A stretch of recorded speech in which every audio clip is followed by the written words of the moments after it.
Ընդհանրապես երիտասարդության կյանքում էլ է այդպես, աղջիկների կյանքում չէ, կամ տղայի կյանքում, ջահել ժամանակ, եթե ալտերնատիվ չկա, այն Պողոսը հանդիպեց, այդ խեղճ աղջիկը պետք է ամուսնանա վերջանը, բայց եթե ալտերնատիվ կա, գջոկի, չէ։ Հիմա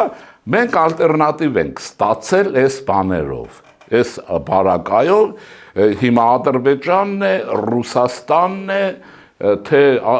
Բաքուն, չգիտեմ, Մոսկվան է, ինչ-որ կապ։ Ես մի հարց ունեմ Հայությանը անընդհատ կրկնում եմ, ռուսները ձեր ի՞նչն է, որ դուք բոլորից գերատասում եք ռուսներին։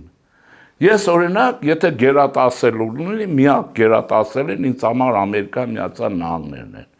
Վիլսոնի ժամանակ հումանիտար օգնությունով, հիմա Թրամփը տեսեք։ Հզոր ձևով, ինչ ասեն, չասեն։ Պուտինի փոխարեն, Պուտինը Ղարաբաղը հանձնեց Ադրբեջանին, այս Ղարաբաղցի կլանն էլ հետը հանձնեց։ Թրամփը Հայաստան է եկել, մայրուղի սարքեց միջանցքը այս ամեն ինչով։